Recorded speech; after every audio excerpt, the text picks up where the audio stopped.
Dictation 100 शब्द प्रति minute start होगा 5 सेकंड बाद।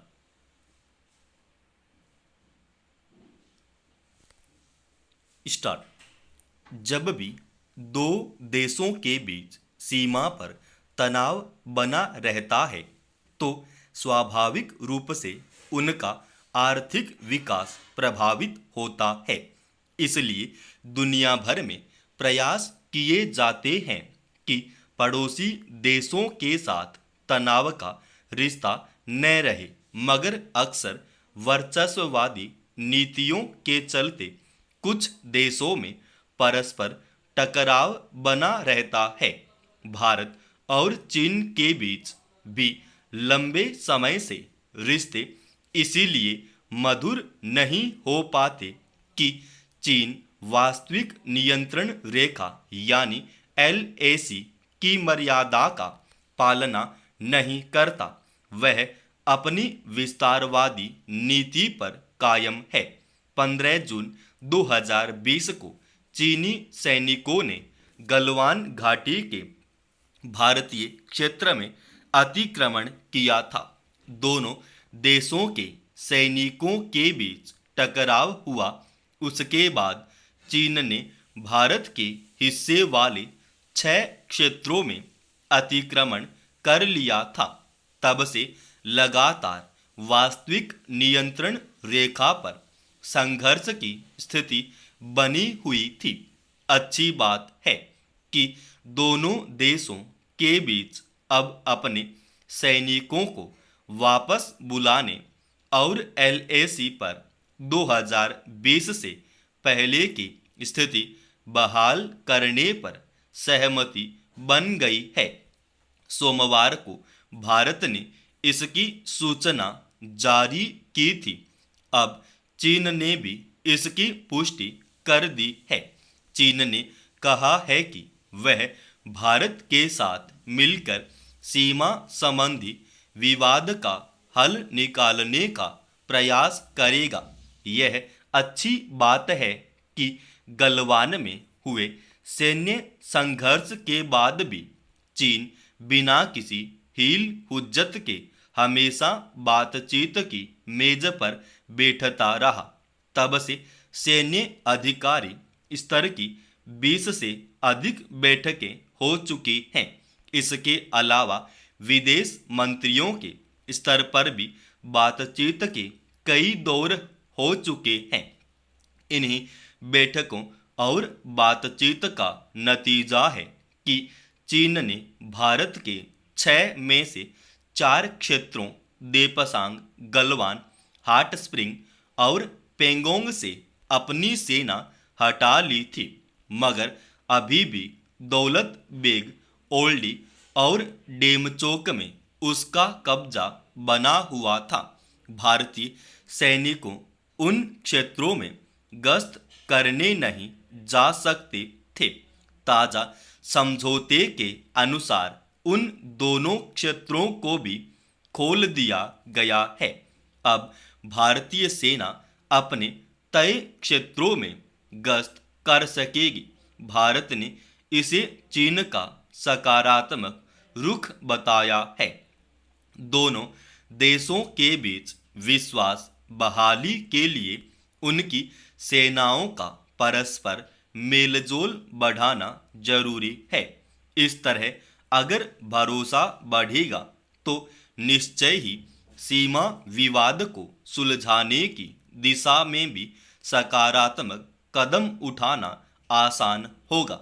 हालांकि चीन के किसी भी रुख पर दावे के साथ कुछ कहना मुश्किल होता है। पूर्वी लद्दाख में उसके ताजा सकारात्मक रुख से निसंदेह भारतीय सेना का तनाव काफी कम होगा, मगर चीन कब अपना रुख बदल ले कहना मुश्किल है। भारत के पड़ोसी देशों पाकिस्तान और श्रीलंका में विकास परियोजनाओं के जरिए उसने अपनी मौजूदगी बढ़ाने में काफी हद तक कामयाबी हासिल कर ली है।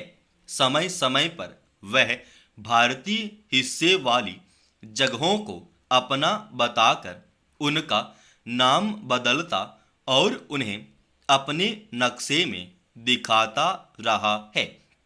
हिंद महासागर में वह अपनी मौजूदगी बनाए रखने और बढ़ाने का लगातार प्रयास करता देखा जाता है।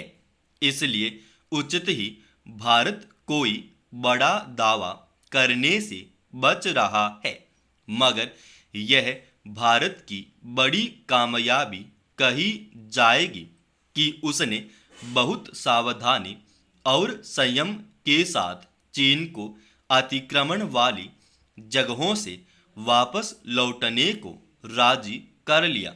अगर इसी तरह दोनों देश निरंतर और सकारात्मक रुख के साथ प्रयास करते रहें तो सीमा विवाद को भी सुलझाने की उम्मीद जगती है। आम जनजीवन में बहुत सारे काम और सुविधाओं के मामले में इंटरनेट पर बढ़ती निर्भरता के समांतर इसके बहुस्तरीय जोखिम भी बढ़े हैं।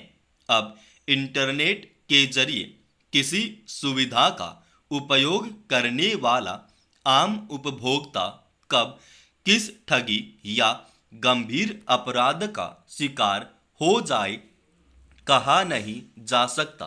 बैंक खातों के संचालन में बिना किसी वजह के अचानक पैदा की जाने वाली बाधाएं, उसमें जमा पैसों में होने वाली गड़बड़ियों से लेकर अन्य कई तरीके से लोगों के परेशान होने की खबरें आए दिन आती रहती हैं। अंतर्राष्ट्रीय स्तर पर ऐसे अनेक मामले सामने आ चुके हैं जिनमें किसी देश के सुरक्षा तंत्र को भी साइबर अपराधियों ने बुरी तरह बाधित कर दिया। हालत यह है कि बहुत सावधान और इंटरनेट के उपयोग को लेकर जागरूक रहने वाले लोगों को भी अक्सर इस तरह की परेशानियों का सामना करना पड़ रहा है। ऐसे में साइबर दुनिया के विस्तार के समांतर ही आम लोगों के हक में सुरक्षात्मक उपाय भी किए जाने जरूरी हैं। सही है कि सरकारें ऐसे उपाय करती हैं, लेकिन इंटरनेट के जरिए धोखाधड़ी या साइबर अरेस्ट जैसे मामले बताते हैं कि इस संबंध में व्यापक स्तर पर एक सुरक्षा तंत्र खड़ा करने की जरूरत है। इंटरनेट के जरिए होने वाले अपराधों का स्वरूप चूंकि अंतरराष्ट्रीय है, इसलिए इसी स्तर पर सुरक्षात्मक उपाय भी किए जाने चाहिए। इस लिहाज से क्वाड में शामिल देशों अमेरिका, भारत, ऑस्ट्रेलिया और जापान द्वारा एक बार फिर साइबर चुनौती 2024 को जारी रखने की घोषणा महत्वपूर्ण है। इसका उद्देश्य साइबर परिवेशी तंत्र को मजबूत करना और साइबर सुरक्षा को लेकर लोगों को शिक्षित करने के साथ साथ एक ताकतवर साइबर कार्यबल बनाना भी है। समूची दुनिया में साइबर तंत्र पर बढ़ती निर्भरता के दौर में इससे दूर रहना बेहद मुश्किल है, मगर इसके उपयोग को लेकर पर्याप्त स्तर तक जागरूकता पैदा नहीं हो सकी है।